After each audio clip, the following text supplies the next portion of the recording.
बार बार जिनकी school change होती रहती है, बार बार शहर बदलते रहते हैं, अलग अलग स्कूल में पढ़ाई होती रहती है। बहुत सारे बच्चे होते हैं ना ऐसे कि एक स्कूल में उनका जो एजुकेशन है वो नहीं हो पाता है। बार बार स्कूल चेंज होती रहती है, सिटी चेंज होती रहती है। क्या योग होता है पत्रिका में? कौन से ऐसे योग होते हैं? उसमें से एक योग की मैं बात करने वाली हूँ आपसे।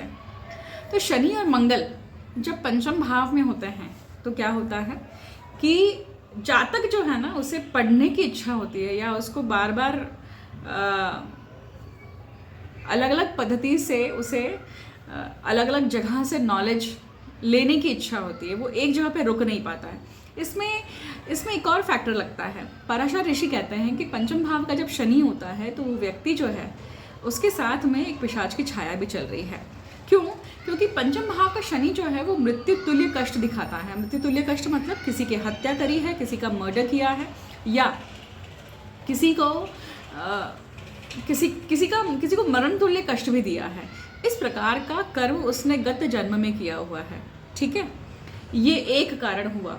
अब ये कारण और एजुकेशन या स्कूल चेंज होने का कैसे संबंध है?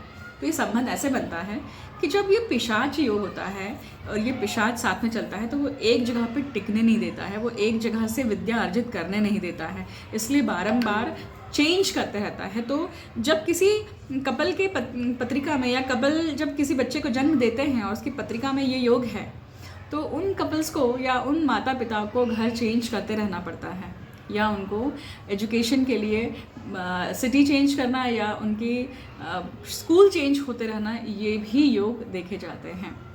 अब खास करके अगर ये वृषभ राशि का हो या ये वृश्चिक राशि का हो, ये राशि के अनुसार भी इसका बहुत वैरायटी चेंज हो जाती है। क्योंकि मान लीजिए अगर वृश्चिक राशि का है तो यहाँ पे मंगल स्वग्रह भी है, तो ये जब वृश्चिक राशि का है तो ऐसे व्यक्ति के साथ में कभी भी आप रिवेंज, मतलब आप कभी भी इनसे दुश्मनी मत लीजिए।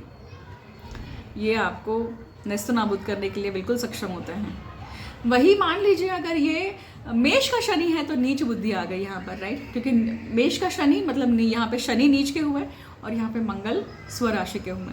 तो जब इस प्रकार की घटनाक्रम आती है तो वो बुद्धि जो है वहाँ पे शनि जो है वो पिशाच छाया, मतलब वो नीच पिशाच, तो वो बुद्धि ही गलत ढंग से या गलत तरीके से यूज़ करेगा। मतलब वो षड्यंत्रकारी बुद्धि है, और वो षड्यंत्रकारी इतना ऐसा है, वो मतलब एक ऐसा षड्यंत्र जो है ना सिर्फ माइंड गेम के ऊपर चलता है और लोगों को बर्बाद करता है अपने बुद्धि से।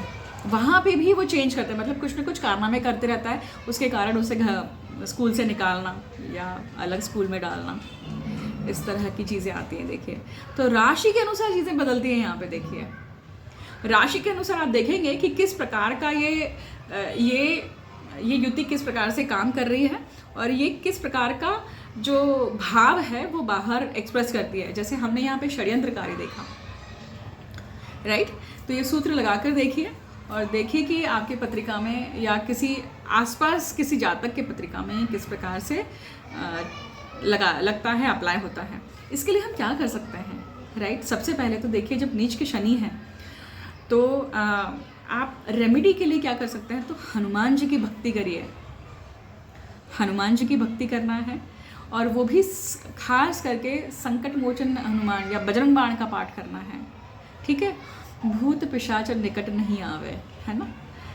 तो ये जो है, ये अगर व्यक्ति बचपन से अगर जातक को इसका स्मरण किया जाए या इसका पाठांतर कर दिया जाए, और अगर जातक ये करता रहे जीवन में, तो उसके ये जो दुष्परिणाम होता है ना, ये काफ़ी कम हो जाते हैं। और जो नेगेटिविटी या जो नेगेटिव एनर्जी साथ में चलती हैं वो टेम्ड रहती हैं। देर नहीं हुई है, अगर कोई माता पिता अगर ये वीडियो देख रहे हैं तो अपने बच्चे के पत्रिका में अगर ये योग दिखाई देता है तो उसे जल्दी से इस चीज़ के ऊपर काम करने के लिए, या उसे इस चीज़ की, हम मराठी में बोलते हैं, गोड़ी लगाइए। मतलब उसको इस चीज़ में उसका इंक्लिनेशन, झुकाव बढ़ाइए किसी न किसी कारण से, राइट? तो आपको इसके जो मालेफिक इफेक्ट्स है काफ़ी कम होते हुए नज़र आएंगे।